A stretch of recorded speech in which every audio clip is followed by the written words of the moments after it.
வணக்கம் யூடியூப் சொந்தங்களே. நம்ம இன்றைக்கி என்ன வீடியோ பார்க்க போகிறோன்னா, அழகர் கோயிலில் இருக்க பழமுதிர்ச்சோலை முருகன் கோயிலை தான் பார்க்குறதுக்காண்டி போயிட்டுருக்கோம்.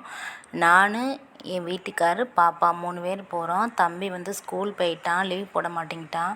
அதனால் எங்கள் வீட்டிலேருந்து நாங்கள் கிளம்பி போயிட்டுருக்கோம். இது எந்த ஏரியான்னு பார்த்தீங்கன்னா, கரெக்டாக நம்ம பாண்டி கோயில், மதுரையில் இருக்க பாண்டி கோயில் இருக்குது பார்த்தீங்களா, அந்த ஏரியாவில் தான் இப்போ போயிட்டுருக்கோம். அங்கே பாருங்கள், ஆர்ச் தெரியுதா சைடில். சரியான டிராஃபிக்குங்க. போகிற அன்னைக்கு செம்ம டிராஃபிக். அன்னைக்குன்னு பார்த்தீங்கன்னா காலையில் 10 மணிக்கு தான் நாங்கள் கிளம்புனதே. 10 மணிக்கே அவ்வளோ வண்டிங்க. அதுக்கப்புறம் போக போக கொஞ்சம் கோயிலை தாண்டினோடனேயே நமக்கு நார்மலாக கொஞ்சம் ரோடு ஃப்ரீ ஆகிடுச்சு. அந்த கோயில்கிட்ட மட்டும்தான் அன்றைக்கி செவ்வாய்க்கிழமையினால கொஞ்சம் அதிகமாக தான் கூட்டமாக இருந்துச்சு. அதுக்கப்புறம் நம்ம கொஞ்சம் தூரம் போயில் ஃப்ரீ ஆகிடுச்சு. பார்த்திங்கன்னா நம்ம அழகர் கோயில் இன்னும் 10 கிலோமீட்டர் தான் இருக்குது. நம்ம நெருங்கி வந்துட்டோம் கிட்டக்க. நம்ம ஊரில் இருந்து பார்த்திங்கன்னா அழகர் கோயில் பக்கம்தாங்க. அடிக்கடி போவோம் அழகர் கோயிலுக்கு. ரொம்பவே மனதுக்கு நிறைவாக இருக்கும். நம்ம அழகர் கோயில் போனோம்னா அங்கே இருக்க இடத்தையெல்லாம் பார்த்திங்கன்னா ரொம்பவே ஒரு மனதுக்கு இதமாக இருக்கும். அவ்வளோ ஒரு கண்ணுக்கு குளிர்ச்சியாக பச்சை பசேன்னு இருக்கும். பார்த்திங்கன்னா மலைகள், காடு, மரங்கள் அழகாக இருக்கும். பார்த்திங்கன்னா நமக்கு ரொம்ப பிடிக்கும். நீங்கள் போய் பாருங்கள் ஒரு டைம். போகாதவங்க போங்க, போனவங்களும் போங்க கோயிலுக்கு, சரியா? அங்கே அழகர் கோயிலில் அழகர் இருக்கார், நம்ம முருகன் இருக்கார், கீழே 18ஆம் படி கருப்பர் இருக்கார்.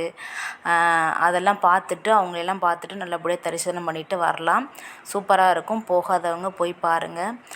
இந்த மரங்கள் பார்த்திங்கன்னா இது ஒரு சீசனாக இருக்குப்பா. ஆரஞ்சு கலரு, ரெட் கலரில் சொல்லி எங்கே போனாலும் இந்த மரங்கள் அழகாக பூத்து குலுங்குது. பாருங்கள் எப்படி மலைகள்லாம் எப்படி பக்கத்தில் வந்துச்சுன்னு. எங்கே இருக்குது அப்படின்னு கேட்டால் இந்தா வந்துருச்சுன்னு பார்த்தா ஒரு வழியாக நம்ம அழகர் கோயில் என்ட்ரன்ஸை கிராஸ் பண்ணிட்டோம்.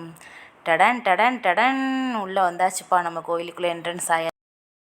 அங்கே பார்த்தீங்கன்னா கெடா வெட்டு போலங்க. சொந்த பந்தம்லாம் கூடி நிற்கிறாங்க. எங்கே நம்மளுக்கு கொஞ்சம் கெடா கறி கிடைக்குமா, ஓசியில் போய் சாப்பிட்லாமான்னு பார்த்தா என்ன கொடுமை.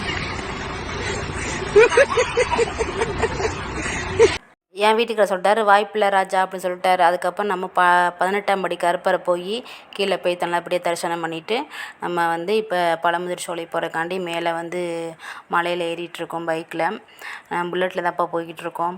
பட்டன்னு போய்கிட்டு இருக்குப்பா நம்ம புல்லட்டு.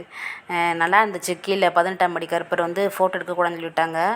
அதனால் நான் ஃபோட்டோ எடுக்கலைங்க. கோபுரத்தை மட்டும்தான் ஒரு ஃபோட்டோஸ் எடுத்துக்கிட்டேன். சூப்பராக இருந்துச்சு. சாமி அழகாக இருந்துச்சு பார்க்குறதுக்கு. நான் பெரிய அருவாள்லாம் கொண்டு வந்துருந்தாங்க வேண்டுதலுக்காண்டி, 18ஆம் படி கருப்பர் சன்னதியில் வைக்கிறதுக்காண்டி. கோயிலுக்கு போகிறப்ப நாங்கள் சாப்பிடாம தான் போனோம். அதுக்கப்புறம் என்ன பசிக்குள்ள நம்மளுக்கும். அப்போ எனக்கு பசிக்கும்ல.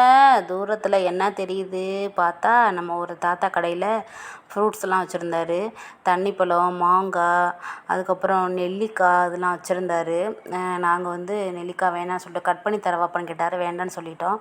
மாங்காய், தர்பூசணி மட்டும் வாங்கி சாப்பிட்டுட்டு நாக்குள்ளே நின்றுட்டு இருந்தோம். அப்போ என் வீட்டுக்கார் ஹாய் சொல்லுங்கள் அப்படின்னு சொன்னால் அவர் போஸ் கொடுத்துட்டு நிற்கிறாருங்க. என் மகளுக்கு ஒரே வெக்கம் தாங்க முடியலை. அதோட நாங்கள் சாப்பிட்டுட்டு போதும், இதுவே போதும் அப்படி சொல்லிவிட்டு எனக்கு தண்ணிப்பழம், என் வீட்டுக்கார் மாங்காய் வாங்கிக்கிட்டாரு. சாப்பிட்டுட்டு நம்ம கோயிலுக்கு போயிட்டோங்க. பழமுதிர்ச்சோலை வந்தாச்சு நம்ம முருகன் கோயிலுக்கு. அங்கே கும்பாபிஷேகம் நடக்கிறதுனால பார்த்திங்கன்னா அவ்வளோ அழகாக இருந்துச்சு. இதுதான் நாங்கள் மாலை வாங்கியிருந்தோம் கோயிலுக்கு. இந்த மாலை எப்படி இருக்குன்னு பார்த்து சொல்லுங்கள். கோயிலுக்குள்ளே என்ட்ரன்ஸ் ஆகிட்டோம். கோயில் வெளியில் இப்போ தான் அலங்காரம் பண்ணிகிட்டு இருந்தாங்க. உள்ளக்க பெயிண்டிங் ஒர்க்லாம் முடிஞ்சிட்டு உள்ளக்க அலங்காரத்துக்காண்டி எல்லாம் ரெடி பண்ணி வச்சுட்டு இருந்தாங்க. நாங்கள் கோயிலில் போய் சாமியெல்லாம் கும்பிட்டுட்டு வெளியில் உட்காந்துட்டோங்க. உள்ளே ஃபோட்டோஸ் எடுக்கக்கூடாதுன்னு சொல்லிட்டாங்க. அதனால் வெளியில் உட்காந்துருந்தோம் சாமியை கும்பிட்டுட்டு. அவ்வளோ மனதுக்கு நிறைவாக இருந்துச்சு. நாங்கள் உட்காந்துருக்கையில் அங்கே ஒருத்தர் விழுந்து சாமி கும்பிட்டுக்கிட்டு இருந்தார். என்னையா அவர் உட்காராரு அப்புறம் கீழே விழுகிறாரு, உட்காராரு அப்புறம் கீழே விழுகிறாரு. என்னடா சாமி கும்பிடுறாரு இவர்?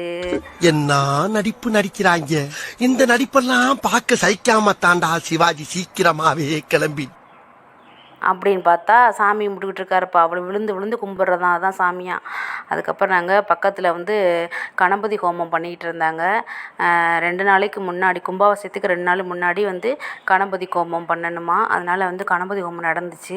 பாருங்கள், என் வீட்டுக்காரர் சொன்னார், பார்த்தியா நம்ம யதார்த்தமாக வந்தோம், அது பாரு எவ்வளோ ஒரு நமக்கு மன திருப்தியோடு நம்ம சாமி கும்பிட்ற சூழலில் அமைஞ்சிருக்கு பார்த்தியா அப்படி சொன்னாங்க. எனக்கே ரொம்ப அப்படியே மனசு ரொம்ப ஒரு ஃபீல் ஆகிடுச்சு.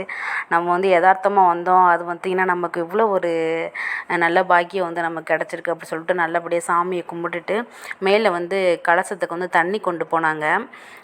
அப்போ வந்து ஐயர் வந்து சொன்னார், இதை வந்து ரொம்ப வந்து கவனமாக வந்து கொண்டுட்டு போகணும், கீழே வந்து சிதற விடக்கூடாது அப்படி சொல்லி ஒரு மூத்த ஐயர்கிட்ட வந்து அந்த இன்னொருத்தர் வந்து அந்த கலசத்தை தூக்கி கொடுத்தாங்க. அப்படி நாங்களும் அவங்க கூடவே சேர்ந்து நடந்து போனோம். பாருங்கள் எவ்வளோ அழகாக இருக்குதுன்னு பார்த்தீங்களா, அந்த கலசத்துக்கு எவ்வளோ ஒரு அலங்காரம் பண்ணியிருக்காங்கன்னு சொல்லிட்டு யதார்த்தமாக வந்தது இவ்வளோ ஒரு நல்லபடியாக வந்து அமைஞ்சிருக்கு அப்படி சொல்லிட்டு அந்த வியப்போடையே நாங்கள் சாமி கும்பிட்டுட்டே போய்கிட்டே இருந்தோம். அவங்க வந்து முன்னாடி கொண்டு போனாங்க. நாங்கள் கொஞ்சம் தூரம் அவங்க கூட நடந்து போயிட்டு அதுக்கப்புறம் நாங்கள் வந்து வெளியே வந்துட்டோம். அவங்க முன்னாடி போகிறாங்க, நாங்கள் வெளியில் வந்துட்டு சாமியை கும்பிட்டுட்டு நல்லபடியாக கீழே இறங்கியாச்சு. மலையிலேருந்து கீழே இறங்கிட்டுருக்கோம். சூப்பராக இருந்துச்சுங்க. கண்டிப்பாக எல்லோரும் போங்க. நாங்கள் வந்து கும்பாபிஷேகத்துக்கிட்ட கண்டிப்பாக எங்களுக்கு நேரம் அமைஞ்சால் போகணுன்னு இருக்கோம். எப்படின்னு தெரில, கடவுளோட வழி தான். சூப்பராக இருந்துச்சு. பாருங்கள் எப்படி இருக்குன்னு, மலையை பார்த்தீங்களா, ஒரே பச்சை பச்சேன்னு இருக்குது பார்த்தீங்களா. அப்புறம் என்ன, நம்ம ஒரு வாண்டை கூட்டிகிட்டு போனோம்ல, அது என்ன பண்ணிடுச்சு, அப்பா எனக்கு பொம்மை வாங்கி கொடுக்கல, என்னை நீ ஏமாத்திட்ட அப்படி சொல்லிடுச்சு. தாங்க முடியலையே, தலை வலிக்குதுடா, தலை வலிக்குதே. கோயிலுக்கு போயிட்டு வந்த உடனே வந்து விரதம் விட்டாச்சு.